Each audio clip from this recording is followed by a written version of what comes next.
के लिए प्रयुक्त होता है और यहाँ पर भगवान शब्द निश्चित रूप से भगवान श्री कृष्ण को एक महान व्यक्तित्व वाला बताता है, किंतु साथ ही हमें यह जानना होगा कि भगवान श्री कृष्ण पूर्ण पुरुषोत्तम भगवान हैं, जैसा कि शंकराचार्य, रामानुजाचार्य, मध्वाचार्य, निम्बार्क स्वामी, श्री चैतन्य महाप्रभु तथा भारत के वैदिक ज्ञान के अन्य विद्वान आचार्यों ने पुष्टि की है।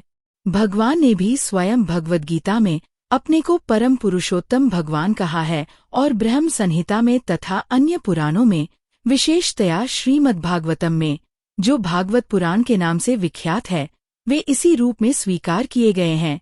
कृष्णस्तु भगवान स्वयं। अतएव भगवद गीता हमें भगवान ने जैसे बताई है वैसे ही स्वीकार करनी चाहिए। भगवद गीता के चतुर्थ अध्याय में 4.13 भगवान कहते हैं, इम विवस्वते योग प्रोक्तवानहम अव्ययम् विवस्वान मनवे प्राह मनुरिक्ष्वाक्वे ब्रवीत एव परंपरा प्राप्तमिम राजर्षयो विदुः स कालेनः महता योगो नष्ट परंतप स एवाय मया तेद्य योग प्रोक्त पुरात्न भक्तोसी में सखा चेति रहस्य हेतुत्तमम्। यहाँ पर भगवान अर्जुन को सूचित करते हैं कि भगवद्गीता की यह योग पद्धति सर्वप्रथम सूर्यदेव को बताई गई। सूर्यदेव ने इसे मनु को बताया और मनु ने इसे इक्ष्वाकु को बताया। इस प्रकार गुरु परंपरा द्वारा यह योग पद्धति एक वक्ता से दूसरे वक्ता तक पहुंचती रही, लेकिन कालांतर में ये छिन्न भिन्न हो गई। फलस्वरूप भगवान को इसे फिर से बताना पड़ रहा है, इस बार अर्जुन को कुरुक्षेत्र के युद्धस्थल में।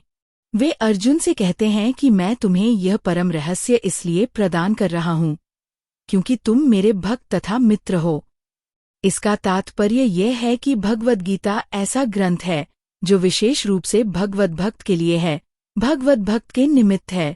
अध्यात्मवादियों की 3 श्रेणियां हैं, ज्ञानी, योगी तथा भक्त या कि निर्विशेषवादी, ध्यानी और भक्त। यहाँ पर भगवान अर्जुन से स्पष्ट कहते हैं कि वे उसे इस नवीन परंपरा, गुरु परंपरा, का प्रथम पात्र बना रहे हैं, क्योंकि प्राचीन परंपरा खंडित हो गई थी। अतएव यह भगवान की इच्छा थी कि सूर्यदेव से चली आ रही विचारधारा की दिशा में ही अन्य परंपरा स्थापित की जाए और उनकी ये इच्छा थी कि उनकी शिक्षा का वितरण अर्जुन द्वारा नए सिरे से हो। वे चाहते थे कि अर्जुन भगवद गीता ज्ञान का प्रामाणिक विद्वान बने। अतएव हम देखते हैं कि भगवद गीता का उपदेश अर्जुन को विशेष रूप से दिया गया, क्योंकि अर्जुन भगवान का भक्त, प्रत्यक्ष शिष्य तथा घनिष्ठ मित्र था। अतएव जिस व्यक्ति में अर्जुन जैसे गुण पाए,